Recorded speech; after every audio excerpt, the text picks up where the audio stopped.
जय श्री महाकाल। दोस्तों, आज हम आपको बताने जा रहे हैं एक ऐसी छोटी सी ग्रामीण बालिका के बारे में जो एक दिन भारतवर्ष की महान रानी बनी, फिर ऐसा राज किया कि भारतीय जनमानस में हमेशा हमेशा के लिए अमर हो गई। हम उन्हें पुण्य श्लोका देवी अहिल्याबाई के नाम से जानते हैं। पुण्य श्लोका का अर्थ है शुभ चरित्र। विक्रम संवत 1782 ज्येष्ठ मास कृष्ण पक्ष की चतुर्थी तिथि 31 मई 1725 ईस्वी को अहिल्याबाई का जन्म हुआ था। उनके पिता माणकोजी रावजी शिंदे चोंडी नामक गाँव के, जो कि महाराष्ट्र जिले में आता है, वहाँ के पाटिल थे। वे पशुपालन करने वाले गडरिया थे। अहिल्या बचपन से ही अत्यंत होनहार थी। मालवा के मराठा शासक मल्हारराव होलकर एक दिन कहीं जा रहे थे। मार्ग में चोंडी गांव पड़ा, जहां उनके कानों में आरती का स्वर सुनाई दिए। ग्रामीणों से पूछा कि आरती कौन गा रहा है, यह बच्ची कौन है। उन्हें बताया गया कि उसका नाम अहिल्या है। मल्हारराव बच्ची की शिव भक्ति एवं उस देवी स्वरूप को देखकर मंत्र मुग्ध हो गए। उसी क्षण उन्होंने अपने बेटे खंडेराव का विवाह अहिल्या से तय कर दिया। इस प्रकार से 12 वर्ष की भोली भाली अहिल्या मालवा की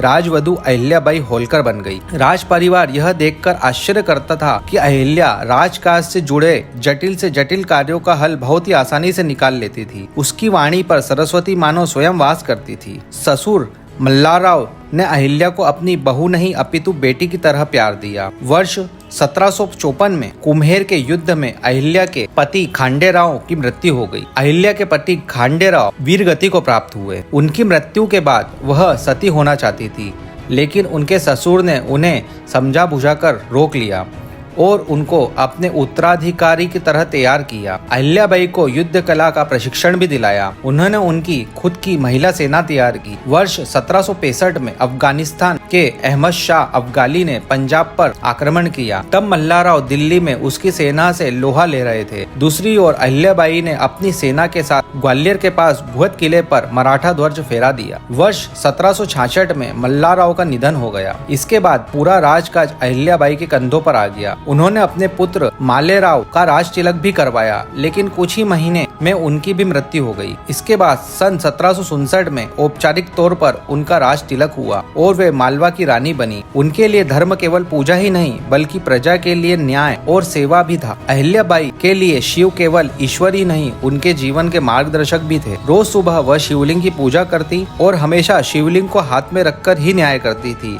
ताकि उनका हर निर्णय शिव को समर्पित हो। उन्होंने धर्म और शासन को एक साथ पिरोया, यह मानते हुए कि एक सच्चा राजा वही होता है जो धर्म के मार्ग पर चलता है। उनका जीवन सिखाता है त्याग, भक्ति और सेवा ही सच्चे धर्म का मार्ग है। अहिल्याबाई ने प्राचीन भारत के ग्रंथों में वर्णित महेशमती नगर अर्थात महेश्वर को अपनी राजधानी बनाया। यहीं पर मां नर्मदा के किनारे अपना सुंदर महल भी बनवाया। 8वीं शताब्दी में महेश्वर नगर साहित्य, संगीत और कला का बहुत बड़ा केंद्र बन गया था। अहिल्याबाई होलकर महिलाओं के सशक्तिकरण का प्रतीक थी। उन्होंने महसूस किया महिलाओं को आर्थिक रूप से आत्मनिर्भर बनाना अत्यंत आवश्यक है। इसी उद्देश्य से उन्होंने महिलाओं के लिए हैंडलूम और शिल्प कला व्यवसाय की शुरुआत की। उन्होंने इंदौर और आसपास के क्षेत्रों में हैंडलूम का व्यवसाय विकसित किया। इसमें महिलाओं को रोजगार दिया गया, जिससे वे अपनी कला के माध्यम से आजीविका चला सके। उनके बनाए गए उत्पाद न केवल स्थानीय बाजारों में बिकते थे, बल्कि अन्य राज्यों में भी इनकी मांग थी। यह व्यवसाय महिलाओं को न केवल स्वतंत्र बनाता था, बल्कि समाज में उन्हें सम्मान और स्थान भी दिलाता था। उन्होंने इस व्यवसाय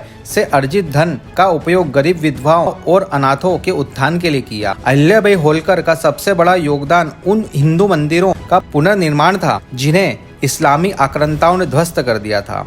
बादशाह बनकर बैठे उन जिहादियों ने हिंदुओं के लगभग सभी पवित्र तीर्थों और मंदिरों को तोड़वा डाला था, लेकिन मराठा शक्ति के उदय के साथ अब उनका चंगुल धीमा पड़ रहा था। ध्वस्त पड़े प्राचीन देवालयों के लिए महारानी ने अपना राजकोष खोल दिया। चाहे वह काशी हो या मथुरा, अयोध्या हो, ओमकारेश्वर हो, बद्रीनाथ हो या केदारनाथ, रामेश्वर हो या सोमनाथ, अमरकंटक हो या महाकाल, कदाचित ही कोई भी ऐसा हिंदू तीर्थ होगा जहां उन्होंने अपने जीवन काल में कोई कार्य न करवाया हो। रानी अहिल्याबाई ने 1000 से अधिक मंदिरों का जीर्णोद्धार और निर्माण कराया।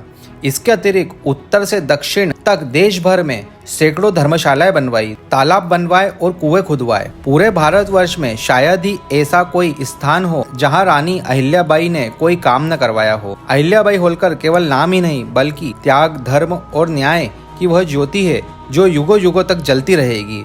वे केवल इतिहास का हिस्सा ही नहीं बल्कि हर सनातनी की आत्मा का गौरव है। आशा करता हूँ पुण्य श्लोका माँ अहिल्याबाई की जीवन गाथा आपको बहुत ही अच्छी लगी होगी। हमें गर्व है कि हम इंदौर माँ अहिल्याबाई की नगरी से हैं और ऐसी माँ को हम कोटि कोटि प्रणाम करते हैं जिन्होंने धर्म की स्थापना करी। अहिल्याबाई होलकर केवल नाम ही नहीं बल्कि त्याग, धर्म, न्याय की वह ज्योति है जो युगों युगों तक चलती रहेगी। तो ऐसे ही प्राचीन मंदिरों के इतिहास की जानकारी के लिए हमारे चैनल कैलाशी दर्पण 29 को सब्सक्राइब करें। जय श्री महाकाल।